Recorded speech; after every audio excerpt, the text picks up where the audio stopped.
Welcome to the Realty Plus Real Talk series, where we talk to industry experts to know their honest views and opinions and real facts and figures. And today, the topic of conversation is green buildings, sustainability, and how India can achieve its net zero targets. And who better to give us insights on this important topic than Mr. Mahesh Ramanujan, who's a co-founder, president, and CEO of Global Network for Zero. Mr. Ramanujam, a very warm welcome to you. Thank you, Ms. Sapna. It's wonderful to be here, and it's always fun to talk about green buildings.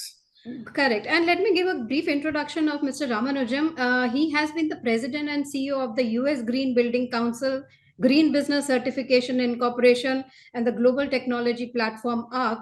And Mahesh has led the movement for transforming green building standards across the country. So, Mr. Ramanujam, let me start this conversation with a very paradoxical situation, especially for India, which is a developing country, and we need infrastructure, we need housing, we need buildings and construction for our economic growth. And this all means infringing on green spaces, infringing on our nature. You are an expert in this area. So what do you suggest, or what is your view? How can we have this balanced approach where we can balance both the development and saving the nature? Yeah, particularly now we are in going through the summer phase in India, and no better time to remember about this extensive impact that we all have on our personal lives due to the climate, right? Be it the monsoon or be it the scorching heat, we are punished both ways. And when you look at that, it is completely challenging for us to acknowledge that we can just continue status quo, right? We cannot just continue status quo because it has got a profound impact on our personal lives. Now, luckily for you and me, we are sitting in an air-conditioned room, so we have the luxury of not being exposed to this scorching heat.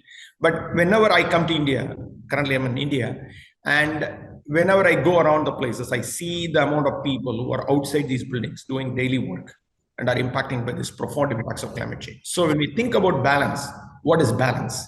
Balance in comfort, balance in quality of life, balance in equality, so that everybody gets access that you and I have, or equity, and most importantly, having a very, very healthy life, right? After standing in this heat for the whole day, how can you expect anybody to have a quality of life at the end of the day with their families and children? So when I think about balance, I ask this philosophical question: what is balance for us, right? At the same time, India is moving rapidly thanks to our Prime Minister Modi, who's working very hard to advance the nation's goal to Viksit Bharat in 2047. That means development is critical. The trajectory of development that we are doing today cannot be ignored, because that is going to help the millions of people who are below the poverty line to come above poverty, and importantly, help them to actually have a better quality of life, which means through economic stability. So for the last 30 years, the green building movement, and of course for the last 16 years, I've advocated that it doesn't need to be an either or, right? It cannot be an either or. And the trajectory to date, I would say that till pre-COVID, it was okay for you to say it is to be in balance. Now I think the right word is it has to be integrated, right? It cannot be about balance. It is not an option for you to say, hey, this versus that. No, this must include that. That means a Viksit Bharat without sustainability is not Viksit at all. So you had to make sure that development doesn't come at the cost of environment. Development doesn't come at the cost of us having a negative impact on the environment, particularly for India, because it's a survival issue for us. We must make sustainability as part of our integrated strategy to be able to move towards development. So that's my lens, and that's more important now than ever, because I think that's very correct what you said. It has to be an integrated approach. It's not, should we have development? Should we have sustainability? No, it has to be hand in hand, and that is the right approach. Whatever we do, whether it is buildings, whether it is construction, sustainability has to be part of it, how we do it. Fantastic. Another very... To just give an example, sorry, I didn't mean to interrupt. It is like technology. Today, you cannot see anybody in India doesn't own a mobile phone, right? Not connected to an UPI, not connected to a Paytm, majority of them, right? I won't say everybody, but that is integrated. Now, technology is a key driver of our life. More than we driving technology, technology is driving us. So that's a good example of how we should think about this. Correct. Technology, as you said, yes, UPI and technology and smartphones. We cannot live without our smartphones, and I think India has the second largest penetration of smartphones as a country. So that shows how technology has become part of our life. Another very important aspect when we talk about sustainability is the emissions. Scope 1, Scope 2, Scope 3 emissions. Scope 1 is still easier to measure and control. But Scope 3, first of all, for our viewers, what exactly are Scope 3 emissions, which are indirect emissions? What can be done to reduce it, eliminate it? And to give an example, what exactly or how exactly is your organization tackling this elusive category? Yeah, I think that's an excellent question. It's a more pressing question, right? Everybody understands the word net zero. I would not say they totally understand it, but they have a little bit of understanding where it got zero associated with it, right? Everybody understands the zero part. Zero emissions is the goal, but net zero emissions actually is lesser than the absolute zero, which means that it's not zero zero. There is some compromise. The word net itself puts a little bit of gray into the picture. But however, if we stick with the net zero, given India's commitment to be net zero by 2070, the world is looking for 2050, aligned with the Paris Climate Agreement. The fundamental question is, do we all understand net zero very clearly? What is net zero? From our perspective, from Global Network for Zero's perspective, this is something that we have tried to work very hard in the past few years to define what is net zero. Net zero is Scope 1 plus Scope 2 plus Scope 3 is equal to zero. That is net zero. Now, that is easily said than done. Now, let's drill down deeper into what Scope 3 is. To keep it simple, Scope 3 is all your value chain emissions. Anything that you don't directly cause. For example, besides your utilities, besides your electricity and consumption, everything else falls into the Scope 3 emission at a broader level, indirect emissions, right? The things that you purchase, the things you ship, the products that you consume, the buildings that you live, all these things have some form of Scope 3 emissions attached to them. So it's value chain emission. So the biggest challenge with value chain emission is that in a country like India, mapping the value chain is very hard, right? Where is your boundary? Where does your supply chain start? Where does your supply chain end? That becomes a responsibility question, right? And India, as you know very well, is full of MSME businesses, small, medium businesses, medium-sized businesses. They are not structured businesses. They don't have protocols. They don't have processes. They don't have great data. Most of the time, the middle sector of our industry sector is hustling and bustling all the time, right? Trying to make a little bit money here and a little bit money there, because either they're trying to survive, or they're trying to optimize their cash flow, or they're trying to push their little bit of margin. And last but not the least, to remain extremely competitive, because there is always 10 supplier who's going to outsmart me. So it becomes extremely complicated for a country like India, for that matter, for the world itself, to really map this supply chain boundary about saying, what do I own and what does Sapna own, assuming that you are my vendor and supplier. So that's the first part. Second part is that, let's say that we both have come to an agreement that how we actually define boundaries. The question is, if I'm going to ask you to make 4 changes in your supply chain, by saying, hey, improve your process, improve your data reporting, come back and look at your products and tell me what your emission profile is. You're going to say, okay, great, Mahesh, I'm willing to do it, but I don't have the resources to do it. Right? Now, then I say, okay, the next question comes is, who's going to pay for it? Is Sapna going to pay for it? Or is Mahesh going to pay for it? Or I'm going to pay Sapna so that my customer is going to pay me so that I can pass on that cost back to you, or vice versa to the customer, right? So that becomes the second point. The third point is very, very obvious, which is capacity. Where is the capacity? Even if you decide to have 4 people, can you find the talent? Do you have the ready-made talent? Can you release your bandwidth and management bandwidth to go out and work on those topics? So this becomes extremely, very quickly complicated because it is a business process challenge, right? Everybody is thinking it's an emissions challenge. It's a business process challenge, right? Again, back to our keyword of integrated.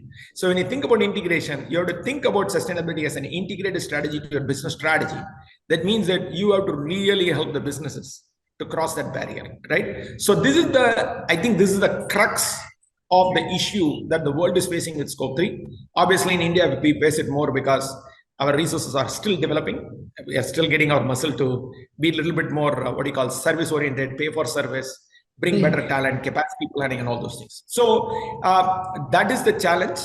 And let me conclude by saying, but however, if we don't tackle the challenge, there is no net zero, because there is no net zero without Scope 3. And an organization, what we are doing is we're focusing on 3 things. Number 1, education. Make people understand what is net zero and how to approach it, which means that you have to approach it with a clear definition, have a lofty goal, clear goal, but have an incremental path to execution. Take the baby steps. You don't need to do the moonshot approach. You have to take that incremental daily approach. Think of IPL. get the 1 run here, 2 run here, 3 run here, and then you do the 4s and 6s later. Then the second part of the conversation is implementation. Good quality implementation is important because you're not going to get the second chance to re-implement because you already don't have the money. The moment you implement it wrongly, then you're going to develop skepticism and you're going to get a setback. Last but not the least, celebration, right? I always said in the building sector, building a bad building is a sin, but not talking about a good building is a cardinal sin. We need good case studies, good success stories, so that sessions like this that you're doing now amplifies that point of view to say, hey, this is working, this can be done, and this is how you do it, and this is the most cost-effective way to do it. So that means people have to share, people have to be recognized for sharing, and we have to demonstrate that through meaningful approach, we can get there. So that's what we are trying to do with Global Network of Zero, working with these organizations one at a time, one emission profile at a time, one asset at a time, and most importantly, with a clear goal of getting to zero in an incremental way. That's right. I think very well said. It's not enough to make a sustainable product or a sustainable project unless the value chain, as you mentioned, or the business process is also sustainable and is also looking at how to make it, as you said, to the target is net zero. And like we both are in Mumbai, but we are cutting our emissions by not traveling to each other's office and doing this interaction on Zoom. So I think we are going the right way. As you mentioned, net zero, and India has, you also mentioned, has made a lot of promises and has set some very ambitious goals for itself when it comes to emissions, when it comes to net zero, etc. At policy level, first of all, as I said, these are very ambitious goals. Do you see we'll be able to fulfill as a country, as the people, will we be able to achieve these targets by the timeline set by our government? And if you want to do that at policy level, what more can be done? What are your suggestions and recommendations?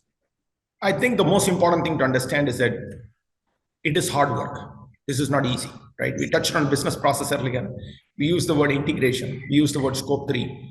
We used the economics, capacity planning, education. These things are not easy tasks, right? For decades, we have seen the evolution of it happen.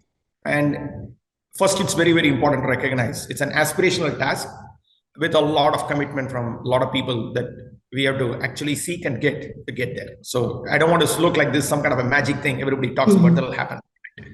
Now, at a policy level, I think the organization, I think the government has done a very good job with policy setting, right? This government, particularly in the last 10 years, I'm very proud that India has been able to push all the key topics to the front, right? Now, we may all have a different views about which policy is working, which policy is not working, but the lack of it has been always the confusion. So what is the policy, right? The policy like Make in India, the policy like green is in the agenda, right? We are at no less leader in the world when it comes to the green agenda. In the world, we can be confidently stated as one of the leaders who's advocating for sustainability on a daily basis, right? Thanks to our Prime Minister, who has been a green building or green veteran when he was the Chief Minister of Gujarat, all the way to taking it to the solar and the solar trajectory that we have created in the country.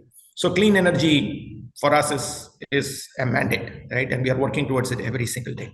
So with all these backdrops, I think the truth is that our policy making and our policy setting and our focus on policy is on the right track.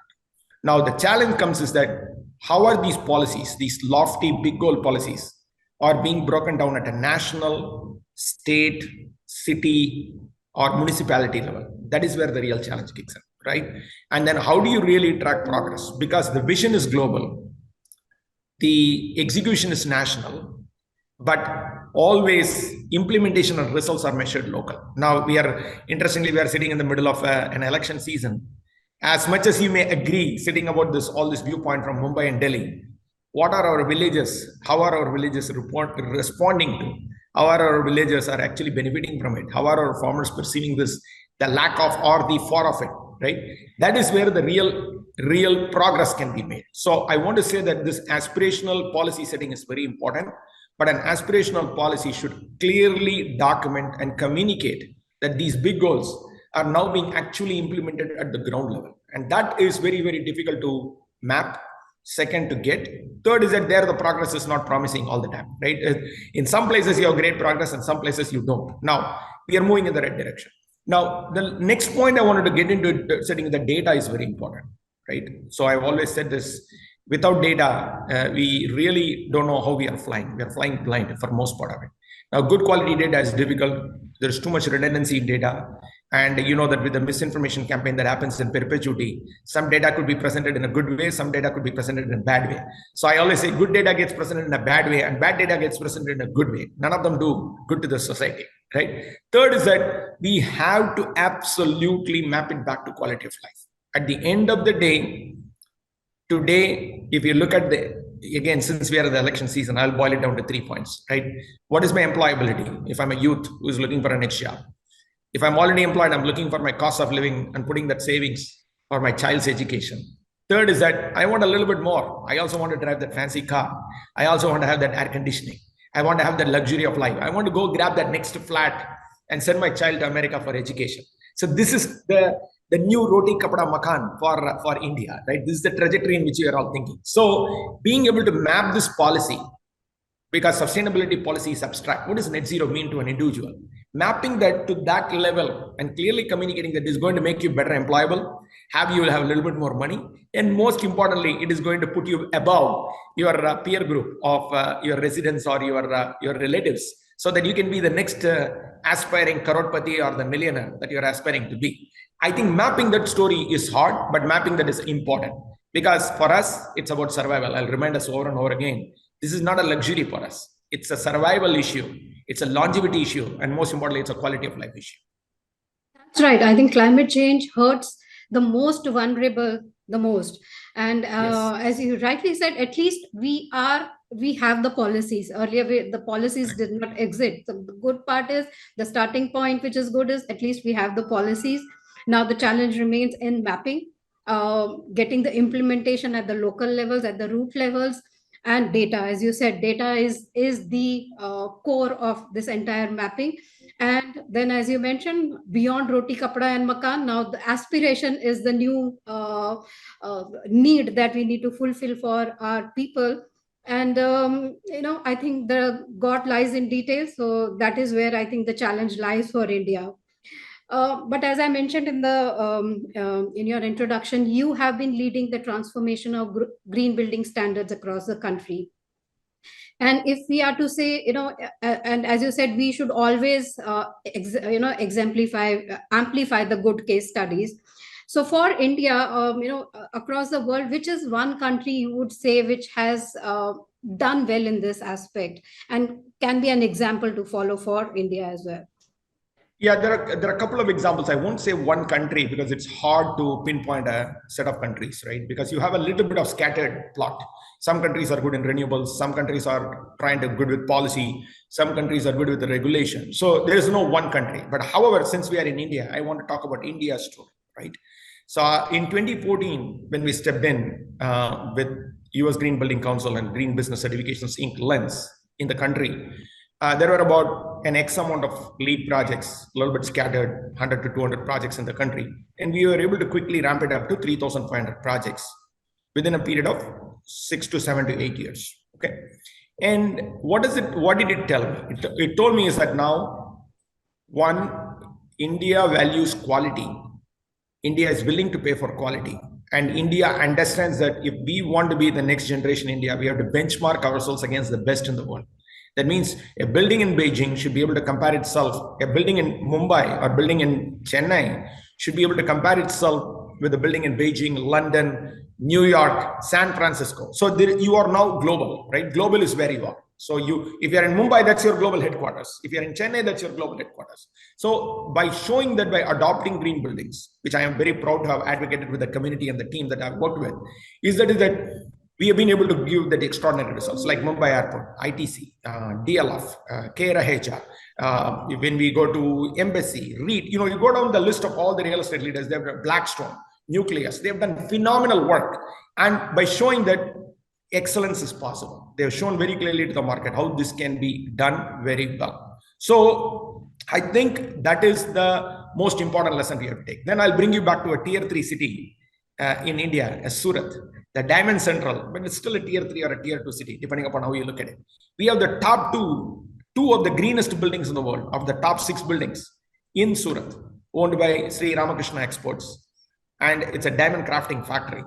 And what we have done is that we have taken that building from LEED Gold in 2011-12, consider that as one level, and graduated them through continuous improvement over a decade to LEED Platinum, scoring 96 on 100 as two of the greenest buildings in the world. The good news is that building is now moving towards net zero. Very soon we'll be announcing it. Stay tuned. That building will be announced as the first net zero building, certification building or certified building by Global Network for Zero. It's on the right track. Now, what did they do? They made a very clear commitment to continuous improvement. They understood that India's goal of 2070 target to be net zero is a good lofty target, but it's not acceptable. Why? Because the world has to get to net zero by 2050. So that means the private leader, the owner, the chairman and founder of Sri Ramakrishna Expos, going by the Lokia, he made a commitment saying, I'm going to become an example. I'm going to lead by example to show to India that this is possible. Right now, not everybody can do what he does, but he's able to show to people that whoever wants to do, they can follow his roadmap. They can learn from him. So that story is happening right here in India. So what I would say that is the country that we have to watch in the next 5 to 10 years related to climate change is India, because India is on a clear trajectory, not only to become one of the greatest economies in the world, but also to become the greatest responsible economies in the world, because sustainability is core to our DNA. Sustainability is a survival requirement. And most importantly, with the massive policies and commitments and assets that are getting built, India is on the right trajectory to get there.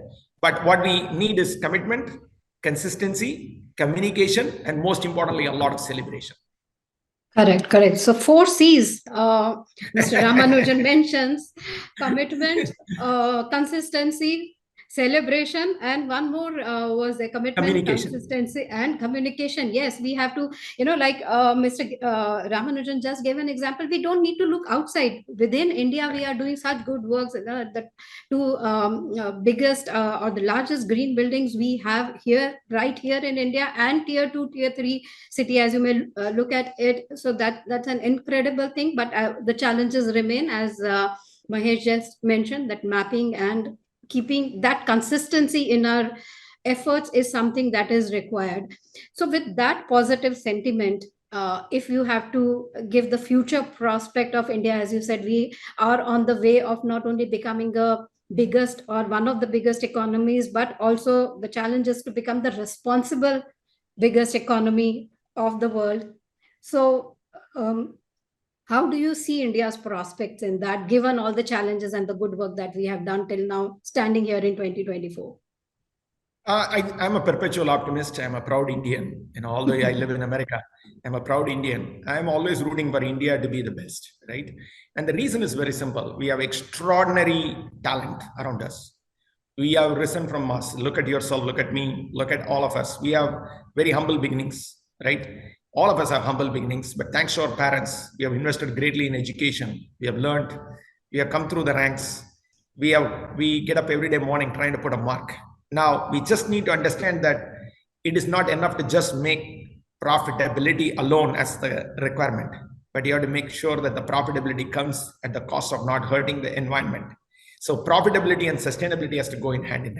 So we all understand profitability must be sustainable, but sustainability must be profitable. So we have to continue to make the case around the world and show that this is what we can do. So from that perspective, I am very, very bullish, because look at what we have done with India, with Make in India program, digital, the exports, the amount of Indians who are actually placed all around the world in very prestigious positions, advocating for policies, driving business leadership, driving global trends. And then we have already proved it with one area, right? We are seen as one of the technology hub of the world. Why can't we also become the sustainability hub for the world, so that people can learn from us, people can understand the challenges, people come to us for help, and most importantly, people actually get the data from us.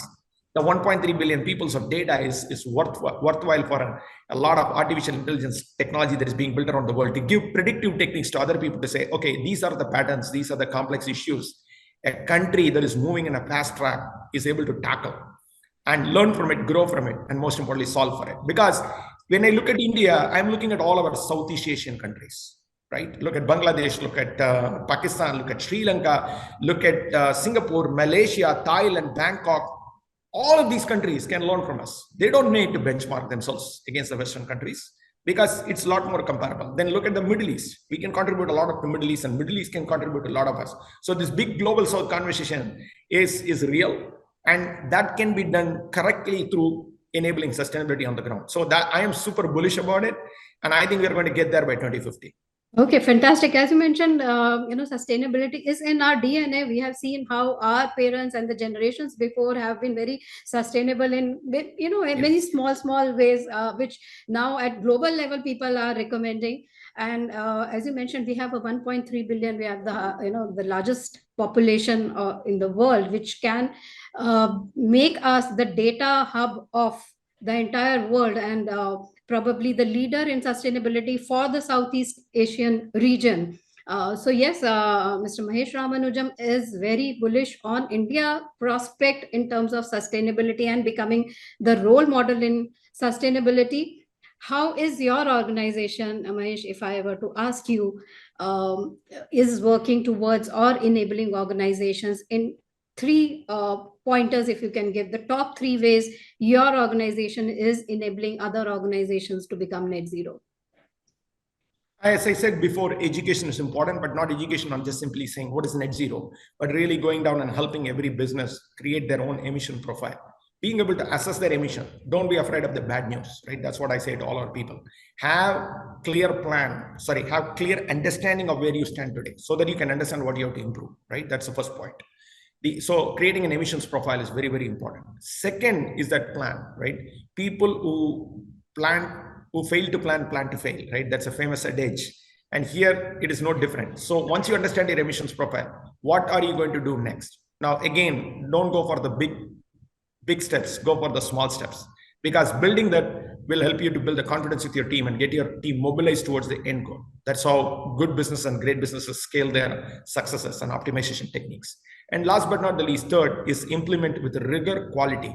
India, one thing has to learn very deeply is that quality should become our core DNA, right? Quality is still a little bit nebulous because quality is another area where we don't have a consistent definition, right? When you want to be the global greatest economy in the world, we have to get quality right? Quality in everything, quality of life, quality of implementation, quality in thinking, and most importantly, quality in getting consistent in delivering that result, right? This one-off moonshots don't work. So we have to really focus on getting to good rigor and implementation, for which data should be our underpinning. Because I've always said this, what gets measured gets done, what gets done gets improved, and what gets improved gets replicated, and what gets replicated scales progress. If you want a good example, we already have it. The digitalization of India in the last 2 decades is unprecedented in the world. That alone is a good example for us to learn, and how it has actually improved our quality of life and what outcomes we have been able to generate in a faster, smarter manner. That's a great lesson to lean back on when we want to look at this technique. So I think these are the 3 areas we are trying to help. And obviously we are integrating technology into it so that things can be done faster, smarter, and quicker. That's right. First of all, education. Second is assessment. Third is planning, and then taking baby steps to implement with consistency and quality is Correct. What Mr. Mahesh Ramanujam, in short, if I have been able to get the essence of what you just mentioned, is what organizations can do to achieve the net zero emissions target for their own companies. And on the parting note, before we end this conversation, one thing that Mr. Mahesh Ramanujam said, profitability has to be sustainable and sustainability has to be profitable. I think that is what we should keep in mind when we are talking about becoming the most responsible economy of the world, and also becoming the sustainability hub of the world, and to lead by example. So thank you, Mr. Mahesh Ramanujam, for those very wise words for our the viewers, as well as the bigger viewership of the industry. I think they'll have a lot of learnings from this conversation. So thank you for joining us here today. Thank you so much, Sapna. Thank you, Mahesh. Thank you.